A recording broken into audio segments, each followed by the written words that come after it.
Exam का समय था। सभी बच्चे अपने स्कूल में एग्जाम देने के लिए गए हुए थे, लेकिन वहाँ कोई टीचर नहीं बल्कि एक भयानक चुड़ैल थी। वे चुड़ैल जिसके उल्टे पैर, लंबे लंबे नाखून, चेहरे पर चोट के निशान, खुले काले घने बाल और एकदम सफेद पड़ी हुई थी, और वो हंसते हुए उससे बोलती है ये स्कूल मेरा है, मैं यहाँ पर किसी को भी नहीं छोड़ूंगी। इतना कहकर चुड़ैल सभी को गायब कर देती है और उन बच्चों के साथ खुद भी गायब हो जाती है। शाम को जब बच्चे अपने घर नहीं लौटते, तब वहाँ पर पुलिस और बच्चों के पेरेंट्स उस स्कूल में जाते हैं, जहाँ उन्हें ये पता चलता है कि वहाँ कोई एग्जाम ही नहीं हुआ। बच्चों के लापता की खबर आग की तरह फैल गई और ऐसे ही धीरे धीरे करके उस स्कूल में से बच्चों की लाशें मिलने लगी। ये सब देख सभी को हैरानी होने लगी। माधुरी मैम, मुझे तो लगता है कि इस घटना के पीछे सुनैना है। हाँ नीलम मैम, मुझे भी ये सब कुछ सुनैना का ही किया हुआ लग रहा है।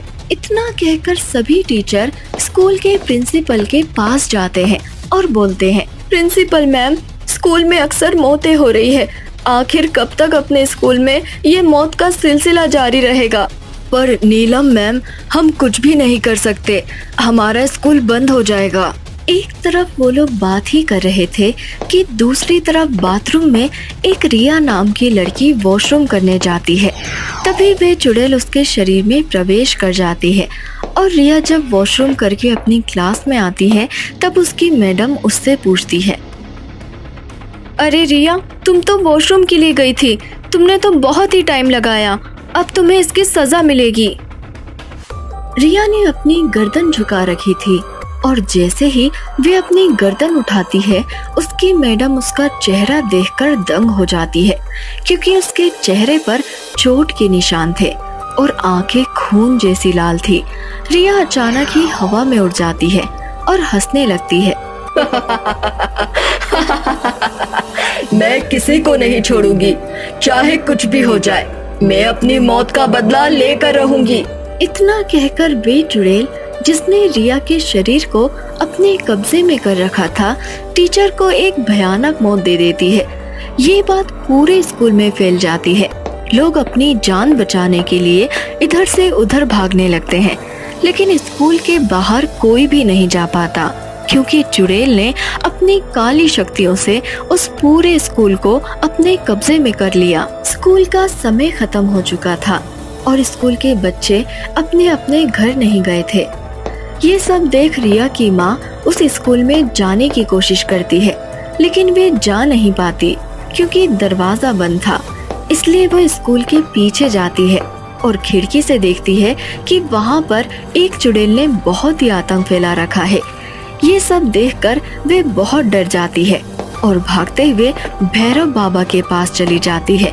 वे सारी बात भैरव बाबा को बता देती है और भैरव बाबा बोलते हैं, मैं चुड़ैल के बारे में बस इतना जानता हूँ कि वो चुड़ैल बहुत ही शक्तिशाली हो चुकी है, और वो ऐसा क्यों कर रही है यह तो इस स्कूल में जाकर ही पता चलेगा। इतना कहकर भैरव बाबा रिया की माँ के साथ उस स्कूल में जाते हैं।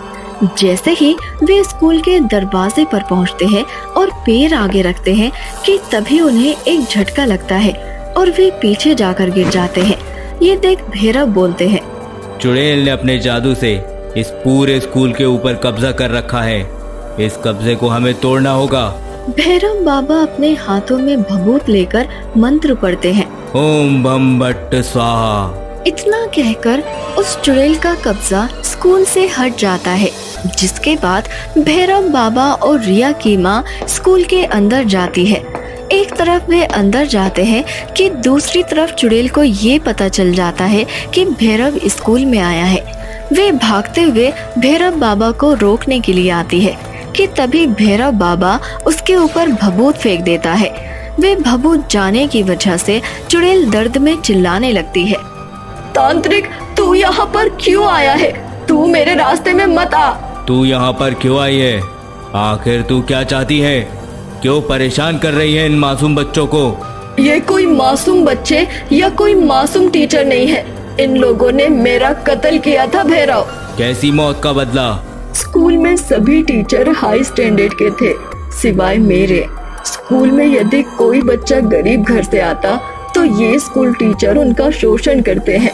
उनको जानबूझकर कुछ ऐसा खिलाया जाता जिससे वे बेहोश हो जाते थे। इस स्कूल के लाइब्रेरी में एक हॉस्पिटल जैसा केबिन है। वहाँ पर बच्चों को ले जाकर उनकी किडनी निकालकर बेच देते थे। ये लोग स्कूल चलाने के साथ साथ काला धंधा भी कर रहे थे।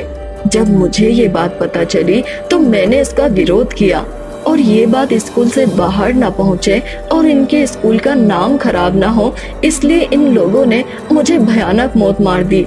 मैं अपना बदला लूंगी। लेकिन यह छोटी बच्ची तेरी आत्मा को अपने शरीर में झेल नहीं पाएगी, इसलिए तू इसको छोड़ दे और मेरे शरीर में आकर इन टीचरों से अपना बदला पूरा कर ले। ठीक है। इतना कहते ही चुड़ैल रिया का शरीर छोड़ देती है, जिसके बाद वे भैरव बाबा के शरीर में प्रवेश कर जाती है। उसके बाद वे चुड़ैल उस प्रिंसिपल और कुछ टीचरों को मौत के घाट उतार देती है और वहाँ से चुड़ैल अपने आप मुक्त हो जाती है। स्कूल और बच्चे चुड़ैल के चंगुल से आजाद हो चुके थे। अब कभी भी उस स्कूल में किसी चुड़ैल या किसी की मौत की घटना सामने नहीं आई और सभी लोग अब सुकून से वहाँ पर पढ़ाई करने लगे।